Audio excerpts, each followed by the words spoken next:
እንደምን ከረማችሁ የእግዚአብሔር ቤተሰቦች።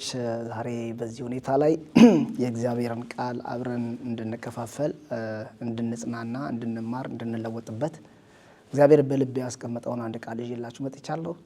በዚህ ቃል እንግዲህ ጆሮአችሁንና ልባችሁን ከፍታችሁ እንድትሰሙኝ በጌታ ፍቅር ጠይቃለሁ።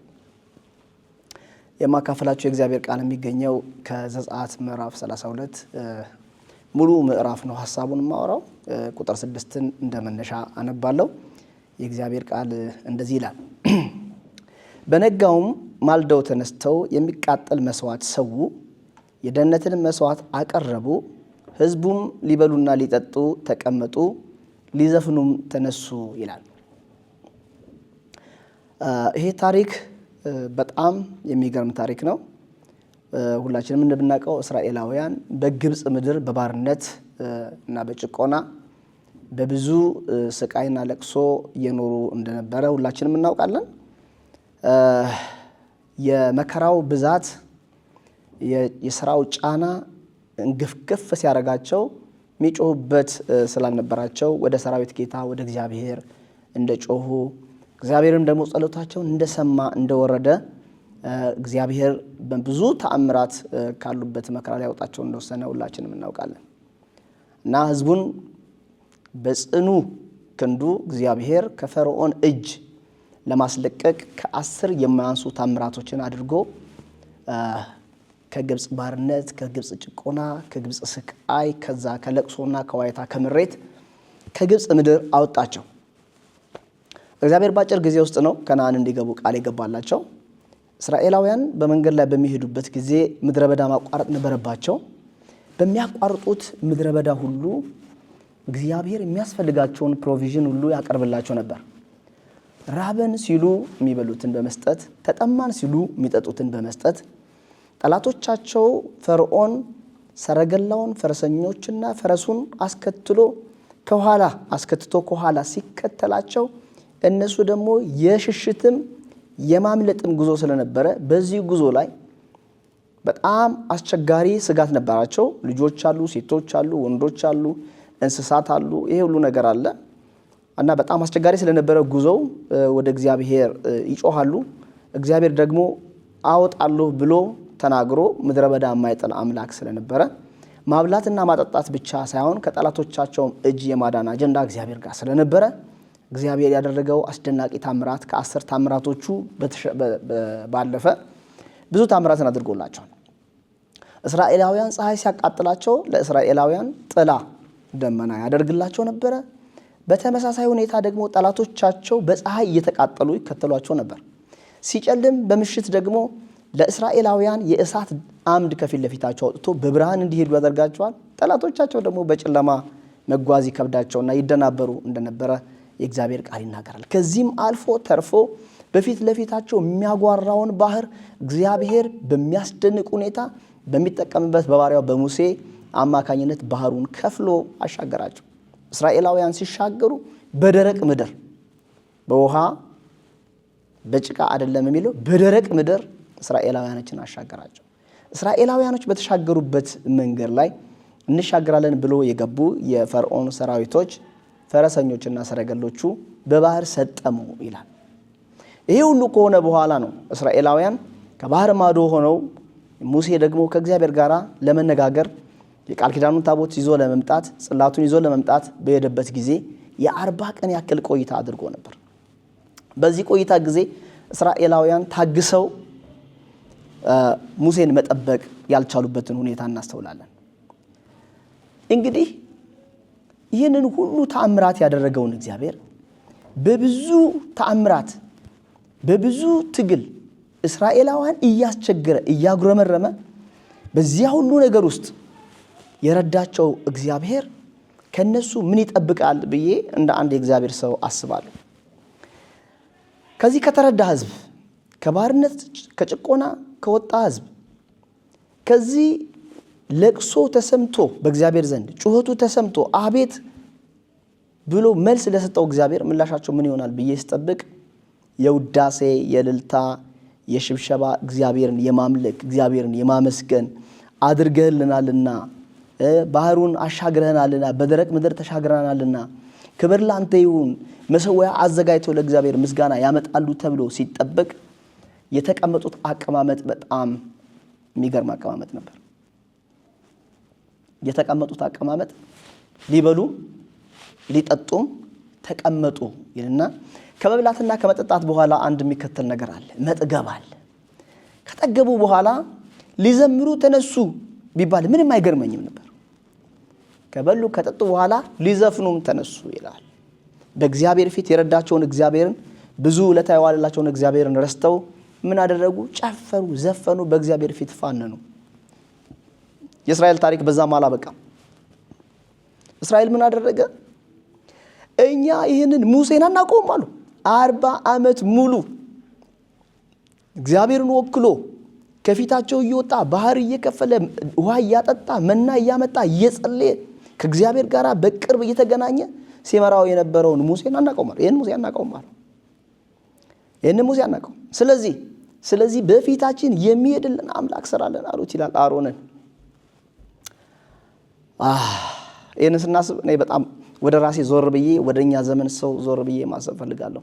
በእርግጥ ስለ እስራኤሎች አውርተናል፣ ስለ እስራኤላውያን አውርተናል፣ ተናገር ያለው ስለ እስራኤላውያን ያደረጉት ነገር በጎ ነው ወይ ብዬ ሳስብ በጭራሽ በጎ አይደለም። መልካም ነገር አድርገዋል ወይ ምላሻቸው ጥሩ ነበር ወይ የሚለውን ነገር ካነሳን በጭራሽ በጎ ነገር ምላሽ የሚባል ነገር እስራኤላውያን ጋር አልነበረ እና ስለነሱ ማውራት በቂ ነው ወይ ብዬ ሳስብ በእነሱ ዘመን የሆነው ነገር በእኛ ዘመን አልተደገመም ወይ የሚለውን ነገር ለማንሳት ይረዳናልና እኛስ እንዴት ነን ነው? እግዚአብሔር በብዙ ነገር አልረዳንም ወይ? አላገዘንም ወይ? ከድቅድቅ ጨለማ ወደሚደነቅ ብርሃን አላወጣንም ወይ? ከማጣት ወደ ማግኘት አላመጣንም ወይ? ከውድቀት ወደ መነሳት አላመጣንም ወይ? ጠላቶቻችንን አልጣልንም ወይ? ሊያጠፉን የሚፈልጉ ሳያጠፉን ቀርተን ይሄው በህይወት እድሜ ተጨምሮልን ዛሬን አላየንም ወይ? እንግዲህ እግዚአብሔር በረዳን መጠን፣ እግዚአብሔር ባገዘን መጠን፣ እግዚአብሔር ከኛ ጋር መሆኑን ባሳወቀን መጠን ምላሻችን አምልኮ፣ ውዳሴ፣ ዝማሬ፣ መገዛት ነው ወይስ በዚያው መጠን ሌላ አማልክቶቻችንን ደርድረናል ማለት ነው? እስራኤላውያን የሚታይ ወርቅ ነው የሰሩት። በጣም የሚገርመው አሮን ሲጠየቅ የመለሰው ምላሽ ይገርመኛል። አሮን ሲጠየቅ የመለሰው ምላሽ የልጆቻችሁን የሚስቶቻችሁንና የወንድ የሴት ልጆቻችሁን ወርቅ ሰብራችሁ አምጡልኝ ብሎ ነው ወርቅ የሰራላቸው። በፊታቸው የሚሄድ አማልክት ነው የፈለጉት። የኛ የወርቅ ጥጃ ምን ይሆን? እኛ በዚህ ዘመን ላለነው ሰዎች መቼም ፊዚካሊ የሚዳሰስ የወርቅ ጥጃ ባንሰራ ግን የሆነ የወርቅ ጥጃ ጣዖት የሆነብን ነገር የለም ወይ የሚል ሐሳብ ይሞግተኛል። ስለዚህ የእስራኤላውያን የመጀመሪያ ችግር ምንድን ነበር ብለን ስናስብ ትዕግስት ማጣት ነበር። በጣም ከባዱ ነገር በክርስትና ትዕግስት ነው። መጠበቅ የሚባል ነገር በጣም ያስቸግረናል። ስለዚህ ትዕግስት ከማጣት የተነሳ እስራኤላውያን 40 ቀን ሙሴን መጠበቅ አቅቷቸው አምላክ እንደፈለጉ የማያውቁትን አምላክ፣ ከዚህ በፊት ያልነበረውን አምላክ፣ ያልረዳቸውን አምላክ፣ በጉዟቸው ምንም አይነት አስተዋጽኦ የሌለውን አምላክ አቁሞ ይሄ ነው አምላካችን፣ አሮንም ደግሞ ይሄ ነው አምላካችሁ አላቸው። የመጀመሪያው ችግር ብዬ የማነሳው ትዕግስት ማጣት ነው። ወንድሞቼና እህቶቼ ምን ያህል ትዕግስት አለን? እግዚአብሔር በገባልን የተስፋ ቃል ምን ያህል ትዕግስት አለን? በጸሎታችን እግዚአብሔርን በጠየቅነው ጥያቄ መልስ እስኪመጣ ምን ያህል ትዕግስት አለን የሚለውን ነገር ማንሳት እፈልጋለሁ። የዛሬ 16 ዓመት አካባቢ አንድ ሴት ልጅ ከኛ ጋር የምታመልክ ልጅ ነበረችና እግዚአብሔር ተናገራት። እግዚአብሔር ሲናገራት ምን ብሎ የተናገራት? በክብር እድርሻለሁ፣ ጠብቂኝ፣ ታገሺኝ፣ እኔ ካንቺ ጋር ነኝ፣ አከብርሻለሁ የሚል መልእክት መጣላት። በጉባኤው መካከል ነበርኩኝ እና እቺ ሴት ከተወሰነ 3 እና 4 ወራት በኋላ ሌላ ከኛ ሃይማኖት ውጪ የሆነ ሰው አገባች። ከዛ በጣም ነው ልባችን የተሰበረው እና ልንጠይቃት ሄድን። እንዴት ነው እንደዚህ አይነት ውሳኔ ልትወስኝ የቻልሽው ብለን ጠየቅናት። በቃ ትዕግስት አጣሁ አለች። እግዚአብሔርን መታገስ አቃተሽ ወይ ብለን ስጠይቃት አዎ አለች። 1 ወር ጠበቅኩት እግዚአብሔር አልመጣም፣ 2 ወር ጠበቅኩት እግዚአብሔር አልመጣም፣ 3 ወር ጠበቅኩት እግዚአብሔር አልመጣም አለች። ስለዚህ የራሴን ውሳኔ ወስኜ በቃ የምወደው ልጅ ምንም ይሁን ምን አገባሁት አለች። 3 ወር እኔ ያልኳት ነገር አብርሃምና ሳራ እንዳይሰሙሽ ነው ያልኳት። አብርሃምና ሳራ እንዳይሰሙሽ። ስንት ዓመት እንደጠበቁ ሁላችን እናውቃለን። ወደ 25 ዓመት ገደማ እግዚአብሔርን በትዕግስት ይጠብቁት ነበር ልጅ ይሰጣሉ ስላላቸው። ስለዚህ የትዕግስት ማጣት ችግር የህይወት ፍርስትሬሽን ያመጣብናል። ትዕግስት የማጣት ችግር አምላክ ያስለውጠናል። ትዕግስት የማጣት ችግር ጸሎት ያስቆመናል። ትዕግስት የማጣት ችግር ከቸርች ያርቀናል። ትዕግስት የማጣት ችግር ከቅዱሳን ህብረት ይለየናል። ስለዚህ በመጀመሪያ ደረጃ የሰው ልጅ በእግዚአብሔር ቤት ሲኖር መታገስ መቻል አለበት። በሁሉ ታገሱ እንደሚል የእግዚአብሔር ቃል በሁሉ ነገር ልንታገስ ይገባናል። ሁለተኛ የእስራኤል ችግር ምንድን ነበር? የሚታይ ነገር ፈለጉ። መንፈስ የሆነውን እግዚአብሔር በመንፈሱ ሲያናገራቸው የነበረውን እግዚአብሔርን በብዙ አይነትና ጎዳና የተናገራቸውን እግዚአብሔርን በመንፈስ የነበረውን እግዚአብሔርን ሳይሆን የሚዳሰስ የራሳቸው የእጅ ስራ የሆነ አምላክ ፈለጉ ይላል። ዛሬም በእኛ ዘመን እንደዚህ ነው። የሚጨበጥ ነገር ነው የምንፈልገው። ሰዎች ስንባል የሚዳሰስ ነገር የምናየው የሆነ ግንብት ብሎ የሚቆም ነገር። እግዚአብሔር መንፈስ ነው፣ የሚሰግዱለትም በእውነትና በመንፈስ ሊሰግዱለት ይገባል። እግዚአብሔርን የምናመልከው በቁሳቁስ አይደለም። ስለተሳካልን አይደለም። ባይሳካልን እግዚአብሔርን ማምለክ ይገባናል። ባንደሰት ከእግዚአብሔር ጋር በትዕግስት እያመለክን ልንቆይ ይገባናል የሚል ትልቅ እምነት አለኝ። እግዚአብሔርን ከምንም ጋር ልናነካከው አይገባም። እግዚአብሔር ብቻውን ሊመለክ የሚገባ አምላክ ስለሆነ ነው። ሶስተኛ የእስራኤላውያን ችግር የነበረው ምንድነው? ድሮ ትተውት የመጡት የግብጽ ባህል ነበር። በግብጽ በነበሩ ጊዜ ግብጻውያን የባዕድ አምልኮ ነበራቸው። አስቀምጠው የሚያመልኩት ነገር ነበራቸው። የሚዳሰስ የሚያንቀሳቅሱት አምላክ የራሳቸው የእጅ ስራ የሆነ አምላክ ነበራቸው። ስለዚህ ያ ነገር ተቀርጾባቸዋል ብዬ አስባለሁ። ያ የተቀረጸባቸው ነገር እየመጣ ቦግ ይልባቸዋልን የሚረዳቸው ስለመሰላቸው የግብጽን አምላክ የሚመስል አምላክ፣ የተሸነፈውን አምላክ አይነት አምላክ ፈለጉ። እኛ እስከኋላ ታሪካችን ትተን የመጣናቸው ስንት ነገሮች አሉ። ወደ እነዚያ መለስ እንላለን ወይስ ስቲል ቆመን ከእግዚአብሔር ጋር በትዕግስት እግዚአብሔር የሚያደርገውን ነገር እንጠብቃለን? እግዚአብሔር ሊዘገይ ይችላል፣ ቢዘገይም በእርግጥ ይመጣል። የእግዚአብሔር ቃል እንደሚናገረው በዕንባቆም ላይ ታገሰው ይላል። አይዘገይም፣ ይመጣል ይላል። ቢዘገይም እንኳን እግዚአብሔር መምጣቱ አይቀርም። ስለዚህ ለኔ ለናንተ ለእህቶቼና ለወንድሞቼ የምትጠብቁት እግዚአብሔር በድንገት ይመጣል። በትዕግስት እንጠብቀው እንጂ እግዚአብሔር ማንንም ጥሎ አያውቅም። ክብር ለኢየሱስ ይሁን። በመጨረሻ መናገር የሚፈልገው ነገር ምንድነው? የመሪ ድካም ነበረባቸው። መሪ ሳይሆን አሮን ህዝቡ የሚመራው አይነት ሰው ነበር። በዘመናችንም እንደዛ አይነት ችግር ነው ያለው። መሪው ኖ ማለት ሲችል አሮን ኖ ይዟቸው የወጣው እግዚአብሔር ይሄ አይደለም ሌላ እግዚአብሔር አለ ማለት ሲችል የሰራውን የወርቅ ጥጃ ያወጣችሁ እግዚአብሔር ይሄ ነው አላቸው። ስሙን ቀይሮ ለጣዖቱ እግዚአብሔር የሚል ስያሜ ሰጥቶት አምልኩ አላቸው። ከዛ እልልታው ጩኸቱ በቃ ደራ፣ ልዩ ነበር። ሙሴ ከተራራው ሲመለስ እግዚአብሔር የተናገረው ነገር በጣም አሳፋሪ ነበር። በጣም በእስራኤላውያን ታሪክ አሳፋሪ ታሪክ የነበረበት ታሪክ ነው። ህዝብ ወድቋል፣ ህዝብ ተሳስቷል፣ ቶሎ ብለህ ውረድ አለው እግዚአብሔር ይላል። በአንድ በተወሰነ ቀናት ልዩነት አምላክ የሚቀይር አይነት ህዝብ ነበር እስራኤል። እኔና እናንተም ብንሆን ከዚህ የተለየ ታሪክ የለንም።